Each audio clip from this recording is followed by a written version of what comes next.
Esto es América Noticias, bajo la dirección general de Carlos Vasallo. Un hombre armado murió el sábado tras un tiroteo frente a la Casa Blanca en Washington, luego de enfrentarse con agentes del Servicio Secreto estadounidense. El incidente ocurrió poco después de las 6 de la tarde, cuando el sospechoso, ubicado cerca del perímetro de seguridad, sacó un arma de una maleta y comenzó a disparar, según las autoridades. El presidente Donald Trump se encontraba en la Casa Blanca en ese momento, pero no resultó afectado. Los agentes respondieron al fuego e hirieron al atacante, quien fue trasladado a un hospital de la zona donde se confirmó su muerte. Un transeúnte también resultó herido durante el intercambio de disparos, mientras que ningún agente de seguridad resultó lesionado. Medios estadounidenses identificaron al sospechoso como Nasir Best, de 21 años, originario de Maryland. Según los reportes, tenía antecedentes de trastornos mentales y ya era conocido por las autoridades por merodear en varias ocasiones alrededor de la Casa Blanca. El tiroteo provocó escenas de pánico en el centro de Washington. Periodistas y turistas fueron evacuados u obligados a refugiarse. El episodio revive las preocupaciones por la seguridad de Trump, quien ha sido objeto de 3 presuntos intentos de asesinato, incluido el ataque de julio de 2024 durante un mitin en Pensilvania, donde resultó herido en una oreja.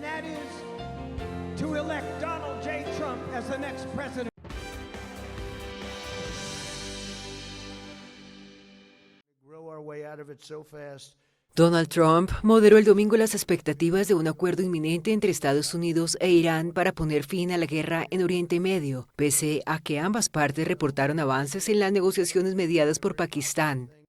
Las negociaciones avanzan de manera ordenada y constructiva, y he informado a mis representantes que no se apresuren a cerrar un acuerdo, ya que el tiempo juega a nuestro favor. El bloqueo permanecerá en pleno vigor y efecto hasta que se alcance, certifique y firme un acuerdo. Ambas partes deben tomarse su tiempo y hacerlo bien. No puede haber errores, afirmó Trump en su red Truth Social. Más temprano, el secretario de Estado, Marco Rubio, afirmó desde Nueva Delhi que existen posibilidades de avances diplomáticos en las próximas horas, aunque descartó que un acuerdo nuclear pueda concretarse rápidamente debido a la complejidad técnica de las negociaciones, según dijo en una entrevista al diario The New York Times. Las conversaciones buscan reducir las tensiones generadas tras la guerra iniciada a finales de febrero, luego de ataques israelíes y estadounidenses contra territorio iraní. Uno de los principales puntos de disputa sigue siendo el control del Estrecho de Hormuz, una ruta clave para el comercio mundial de petróleo. Según medios estadounidenses, la propuesta en discusión contempla desbloquear parte de los activos iraníes congelados en el extranjero y ampliar las negociaciones por 30 días adicionales. Sin embargo, Teherán sostiene que todavía existen desacuerdos importantes, especialmente sobre las sanciones y el programa nuclear. En medio de estos contactos diplomáticos, Pakistán expresó su disposición para albergar una nueva ronda de conversaciones entre Washington y Teherán. Israel, aliado de Estados Unidos, reiteró este domingo que cualquier acuerdo final deberá eliminar lo que considera la amenaza nuclear iraní, incluyendo el desmantelamiento de instalaciones de enriquecimiento de uranio.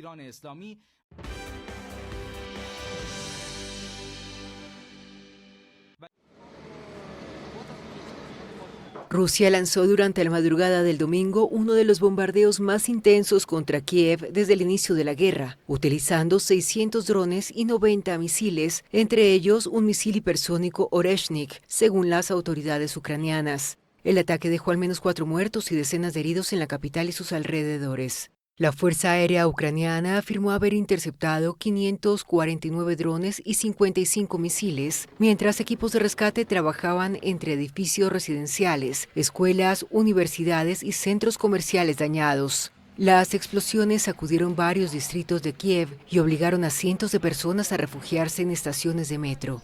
El presidente Volodymyr Zelensky confirmó que 69 personas resultaron heridas en Kiev y acusó a Moscú de atacar infraestructura civil. Був удар ракет різних типів 90, із них багато... 3 misiles rusos contra una instalación de suministro de agua, un mercado incendiado, decenas de edificios residenciales dañados, varias escuelas normales y corrientes, y lanzó su Oreshnik contra Vila Tserkva.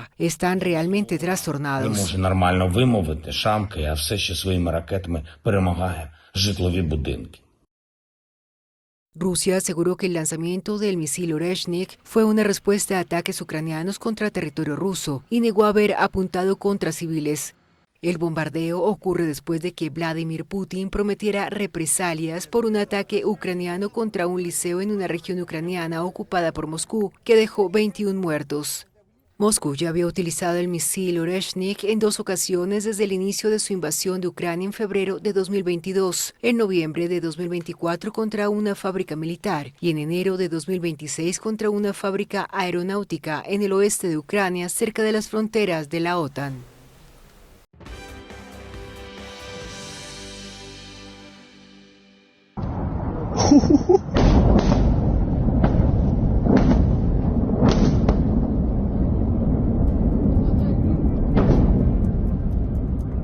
Estados Unidos e Irán aseguraron el sábado que un acuerdo preliminar para poner fin a la guerra en Oriente Medio podría estar cerca, aunque las diferencias sobre el programa nuclear iraní y la seguridad regional siguen sin resolverse. Las conversaciones avanzan mientras continúan los esfuerzos diplomáticos impulsados por mediadores regionales, entre ellos Pakistán. El presidente estadounidense Donald Trump afirmó que Irán está cada vez más cerca de aceptar un acuerdo, aunque advirtió que Washington podría reanudar los ataques si fracasa la vía diplomática. Desde Nueva Delhi, el secretario de Estado estadounidense Marco Rubio habló de progresos en las negociaciones. Existe la posibilidad de que ya sea más tarde hoy, mañana o dentro de un par de días tengamos algo que anunciar, pero este asunto debe resolverse.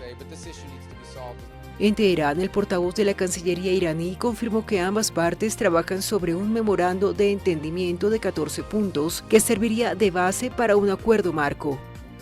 En un plazo razonable de 30 a 60 días, se discutirán los detalles de estos puntos y en última instancia se concluirá un acuerdo definitivo. Actualmente nos encontramos en las fases finales de la conclusión de estos memorandos de entendimiento. Pero Teherán insiste en que persisten desacuerdos profundos sobre el futuro del estrecho de Hormuz, el levantamiento de restricciones estadounidenses y el conflicto en varios frentes regionales. La cuestión del estrecho de Hormuz figura entre los temas abordados en este memorando de entendimiento de 14 puntos, pero más importante aún, poner fin a la piratería ejercida por Estados Unidos contra la navegación internacional es crucial para todos los países. El presidente del Parlamento iraní, Mohammad Bagher Kalibaf, advirtió además que cualquier nueva ofensiva estadounidense tendría consecuencias aplastantes. Kalibaf divulgó estas declaraciones luego de reunirse con el jefe del ejército de Pakistán, el mariscal Asim Munir, figura clave en los esfuerzos internacionales por lograr una salida negociada al conflicto. El conflicto iniciado tras los ataques de Estados Unidos e Israel contra Irán en febrero continúa afectando el suministro mundial de petróleo y mantiene a millones de civiles en una situación de incertidumbre en toda la región.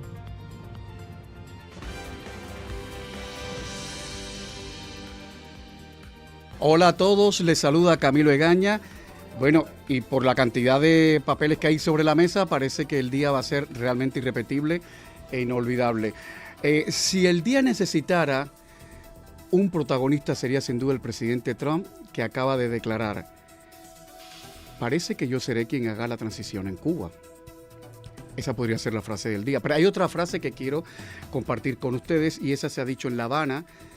La ha dicho Mariela Castro, la hija de Raúl Castro, que en plan desafiante ha dicho que su padre no va a ser secuestrado, que su padre está sonriente, que está tranquilo, que está dispuesta a su familia a luchar como todos los cubanos, y en plan simpático ha dicho que vengan a buscar a su padre. En todo caso, el hecho es, más allá de lo que ha dicho esta señora, el hecho es que en el acto que se ha improvisado en La Habana para, de alguna manera, apoyar a Raúl Castro no apareció. Fue el gran ausente. Hay otra frase también que podría presidir el día, y es la que ha dicho en la base de Homestead antes de partir a Washington, el secretario de Estado Marco Rubio, que dice que no hay arreglo, que en las actuales condiciones no hay diálogo posible entre La Habana y Cuba. El titular de la tarde y de la noche de hoy sigue siendo la detención en las últimas horas en Miami de la hermana de la presidenta de Gaesa, el conglomerado militar que es el dueño virtual de la isla de Cuba, el dueño de la finca. Hay nuevos datos que han emergido en las últimas horas y que quiero compartir con ustedes.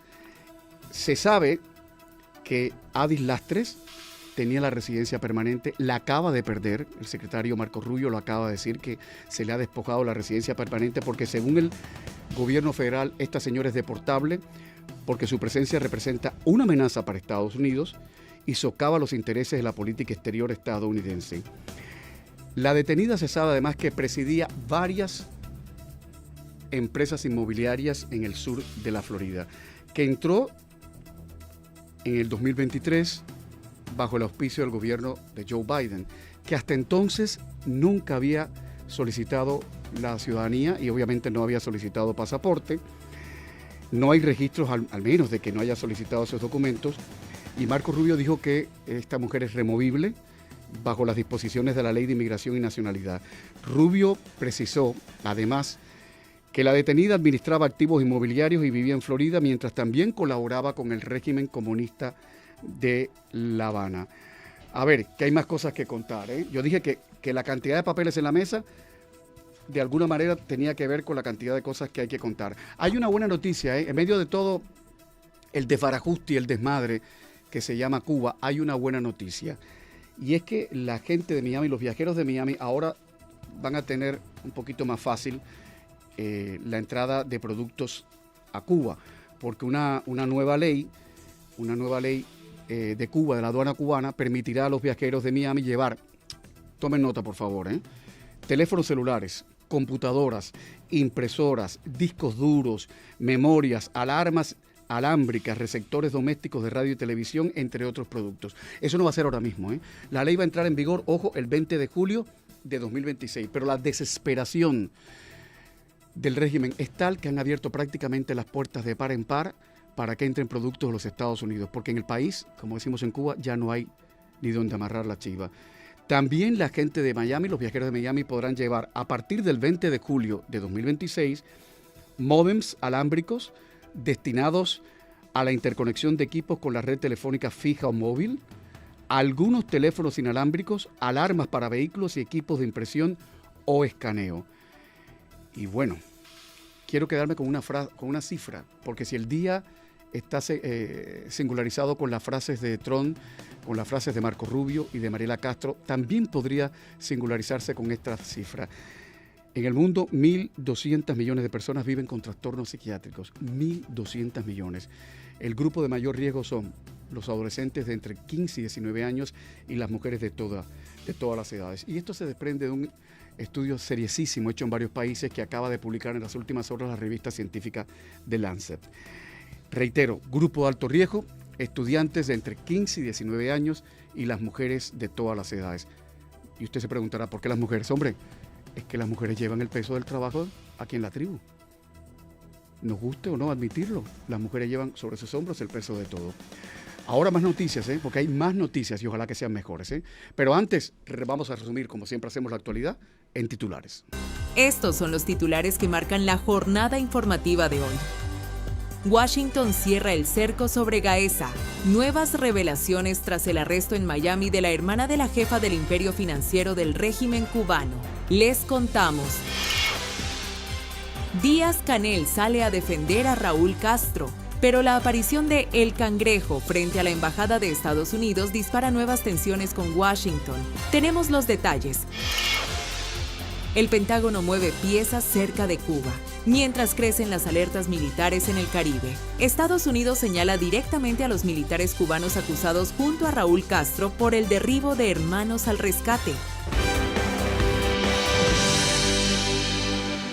Siguen apareciendo detalles explosivos alrededor del arresto en Miami de Adis Lastres Morera, hermana de la mujer que dirige Gaesa, el poderoso conglomerado militar señalado por Estados Unidos como el corazón financiero del régimen cubano. La detención, ejecutada por agentes federales de ICE y Homeland Security Investigations, continúa generando impacto político porque Washington ya deja claro que esta operación va mucho más allá de un simple caso migratorio. Según las autoridades estadounidenses, Lastres Morera no debía permanecer en el país debido a sus vínculos familiares y presuntas conexiones con estructuras asociadas al aparato económico y militar cubano. Y mientras avanzan los procedimientos de deportación, surgen nuevas revelaciones sobre su vida en Florida.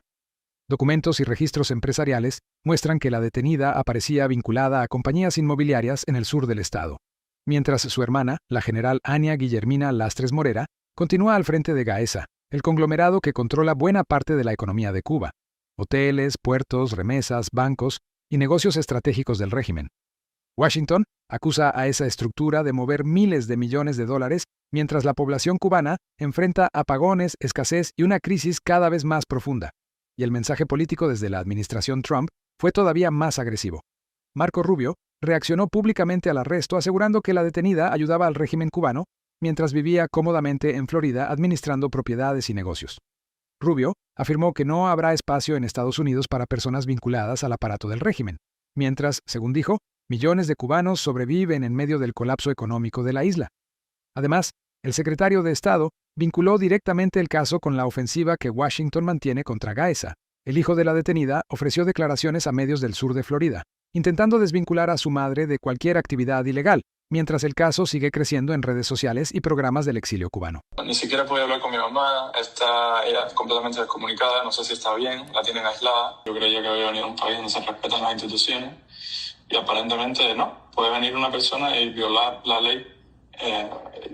No tengo muy claro cómo Marco Rubio puede tener la potestad de revocar una residencia sin pasar por un proceso de corte. Todo esto ocurre además en medio de la ofensiva más agresiva de Washington contra La Habana en años.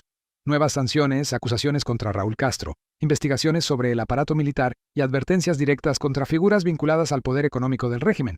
Y en La Habana, el nerviosismo aumenta, porque muchos interpretan este arresto como una señal de que la administración Trump ya no solo apunta al régimen como estructura política, ahora también comienza a tocar el entorno familiar, financiero y empresarial que ha protegido durante décadas a la élite cubana. Porque detrás de esta operación, Washington parece enviar un mensaje mucho más amplio. Las sanciones ya no se quedan solamente en discursos diplomáticos o listas negras, ahora también pueden terminar golpeando directamente a quienes durante años disfrutaron privilegios, propiedades y negocios lejos de la crisis que vive el pueblo cubano. Los mantendremos informados. Soy Enrique López para América Noticias.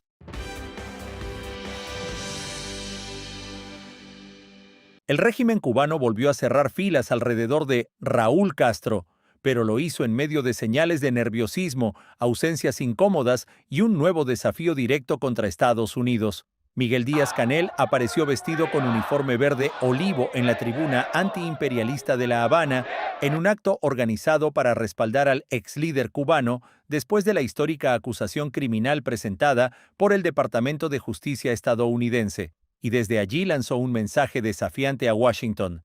El norte revuelto y brutal no acaba de conocernos, escribió Díaz-Canel, usando una frase de José Martí para responder a los cargos federales contra Raúl Castro por el derribo de las avionetas de Hermanos al Rescate en 1996.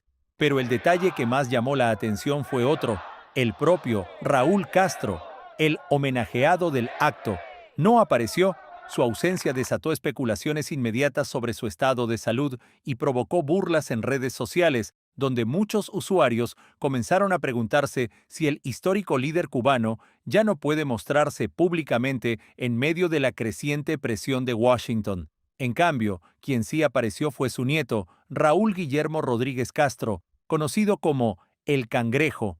El teniente coronel del MININT fue visto muy cerca de la cúpula del régimen durante el acto, apenas días después de haberse reunido en La Habana con el director de la CIA, John Ratcliffe, en un encuentro secreto que elevó todavía más las tensiones entre Cuba y Estados Unidos.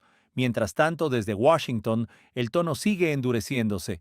El secretario de Estado Marco Rubio aseguró que no ve avances reales con el régimen cubano, calificó a Cuba como un Estado fallido y dejó una frase que ya está sacudiendo a La Habana: «Lo traeremos ante la justicia», dijo Rubio al referirse a Raúl Castro. Y en paralelo, Mariela Castro desafió públicamente a Estados Unidos a intentar capturar a su padre. alimentando todavía más el choque político entre ambos gobiernos. Preparados para el combate, preparados para el combate. A él nadie lo va a secuestrar, eso se lo puedo asegurar. A él ni a nadie, aquí estamos preparados para combatir al imperialismo. Ahora, entre acusaciones criminales, actos de lealtad, mensajes de guerra y reuniones secretas, la crisis entre Washington y La Habana parece entrar en una de sus etapas más explosivas en décadas. Camilo Lavastilla, para América Noticias.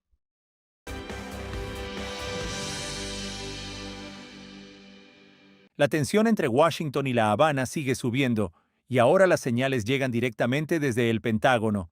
El jefe del Comando Sur de Estados Unidos, el general Francis Donovan, sostuvo una reunión de alto nivel con el secretario de Defensa, Pete Hegseth, en medio de un escenario cada vez más explosivo alrededor de Cuba.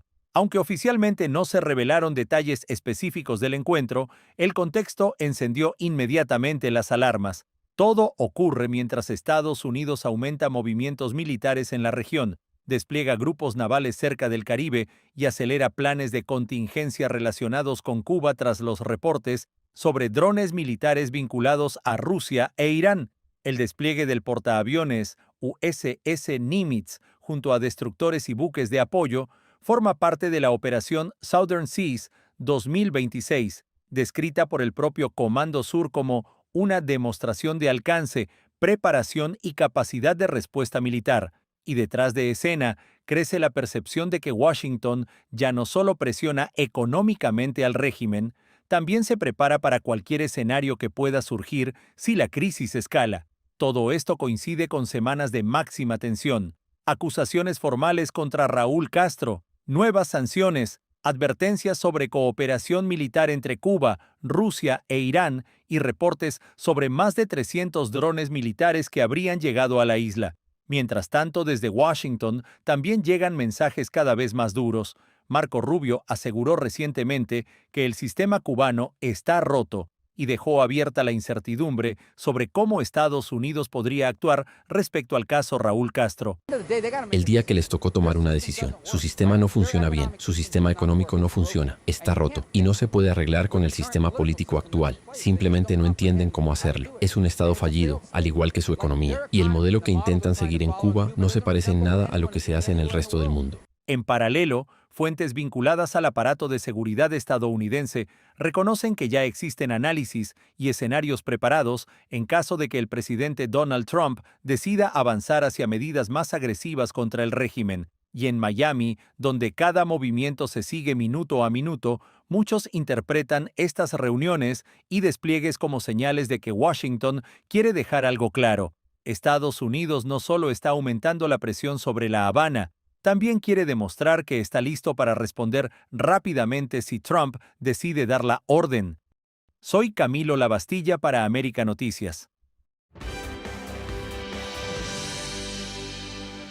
Mientras Medio Oriente sigue al borde de otra explosión militar, un borrador secreto del posible acuerdo entre Estados Unidos e Irán acaba de filtrarse en medios árabes y el documento ya está generando enormes dudas en Washington y en Israel. Según la cadena saudí Al Arabiya, el texto tendría 9 puntos básicos y podría anunciarse en las próximas horas, si finalmente Donald Trump y el régimen iraní aceptan las condiciones. Pero hay un detalle que encendió todas las alarmas. El borrador no menciona de forma clara el programa nuclear iraní. Sí, el tema que provocó toda la crisis y llevó a Estados Unidos a amenazar nuevamente con ataques militares, prácticamente desaparece del documento filtrado. Tampoco aparecen compromisos específicos sobre los misiles balísticos iraníes, ni sobre el apoyo de Teherán a grupos armados aliados en Medio Oriente. El acuerdo sí habla de alto al fuego, libertad de navegación en el estrecho de Hormuz y levantamiento parcial de sanciones, pero deja temas pendientes para futuras negociaciones. Y eso está provocando preocupación entre aliados de Washington.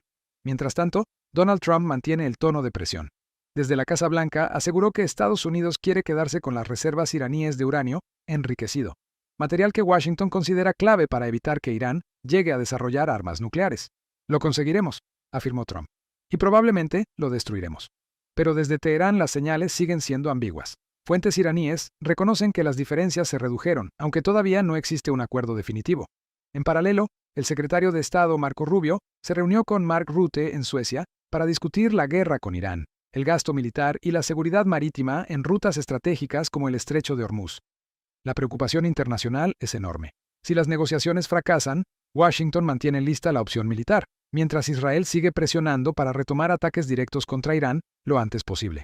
Y ahora la gran pregunta es, ¿estamos viendo un verdadero acuerdo de paz o simplemente una pausa antes de una nueva escalada militar en Medio Oriente? Enrique López, un informe para América Noticias.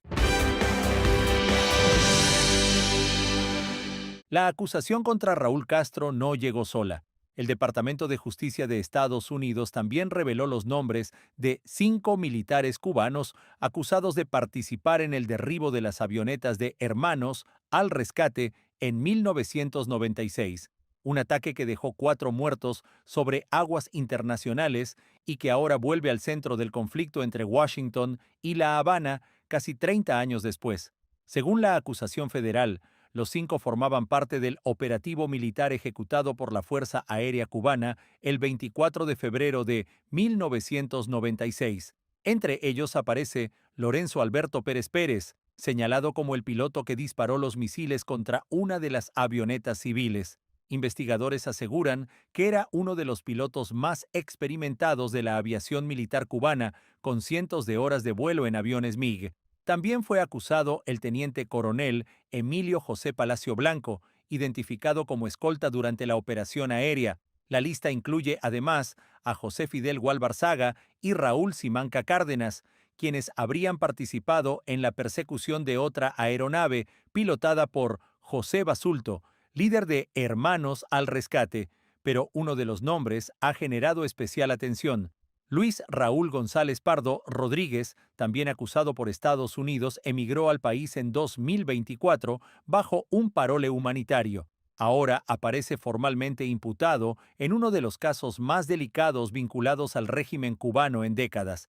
La acusación presentada en Miami incluye conspiración para asesinar ciudadanos estadounidenses, destrucción de aeronaves civiles y homicidio. Y mientras en La Habana el régimen intenta defender a los acusados y denunciar una supuesta farsa política, en Washington el mensaje parece mucho más agresivo. Estados Unidos ya no apunta solamente a la figura histórica de Raúl Castro, ahora también pone nombre y rostro a los militares señalados por uno de los episodios más explosivos en la relación entre ambos países, informó Camilo Lavastilla para América Noticias. Para que estés mejor informado, te dejamos con nuestras noticias en un minuto. Mariela Castro salió en defensa de su padre, Raúl Castro, tras la acusación penal que le presentó el gobierno de Estados Unidos por el caso de las avionetas de Hermanos al Rescate. Está toda nuestra ciudadanía esperando las señales de lo que haya que hacer en cada momento, en cada segundo. Dice que venían hoy, aquí les estamos esperando. El imperialismo está uniendo cada vez más, está cohesionando a diferentes generaciones. Ya se está viendo cómo los jóvenes se están identificando con el Raúl joven, revolucionario, estudiante, combatiente de Moncada, del Granma, de la Sierra Maestra. Nuestros medios de comunicación han hecho un trabajo inmediato, excelente, que de repente como que nos activa la adrenalina y nos pone en zafarrancho de combate. En unas declaraciones muy directas, aseguró que a él nadie lo va a secuestrar, reforzando que su padre sigue bajo el resguardo del régimen y lejos de cualquier viaje legal a territorio estadounidense. La frase suena como un desafío directo a Washington y funciona también como mensaje interno para el aparato político. La familia Castro y el círculo de poder siguen unidos y listos para el combate. A pesar de que la acusación describe hechos graves y pone a Raúl Castro bajo la lupa judicial, Mariela pretende convertir la presión externa en una prueba de resistencia y cohesión. La Corte Suprema de Estados Unidos emitió una sentencia clave que abre la puerta a que particulares y empresas presenten demandas millonarias por propiedades confiscadas en Cuba desde 1960. El fallo favorece a Banamex y podría establecer un precedente para otros reclamos por inmuebles, hoteles, empresas y bienes que fueron expropiados tras la revolución y que hoy valoran miles de millones de dólares. En la práctica, la decisión significa que el gobierno cubano podría enfrentar litigios potencialmente devastadores en tribunales estadounidenses, con indemnizaciones, embargos y medidas económicas adicionales. Aunque el país isla alega que esas confiscaciones fueron parte de un proceso revolucionario y ya cerrado, la Corte Suprema vuelve a colocar el tema en la agenda legal. con el riesgo de que cada caso individual vaya sumando presión al régimen. Este giro puede cambiar de forma profunda el panorama jurídico y político entre Washington y La Habana, porque toca uno de los símbolos más sensibles del conflicto histórico: la pérdida de propiedades por parte de cubanos y estadounidenses.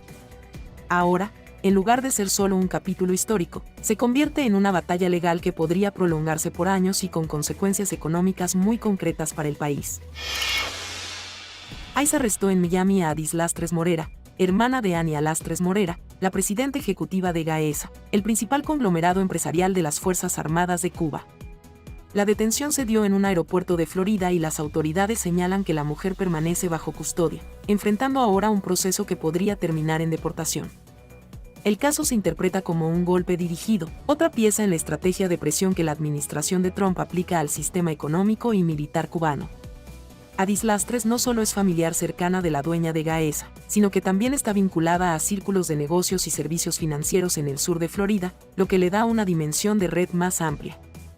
Para el régimen, el arresto resuena como un mensaje: la familia de la jefa de Gaesa no está fuera del alcance de Estados Unidos, incluso cuando se mueve entre Cuba y el exilio.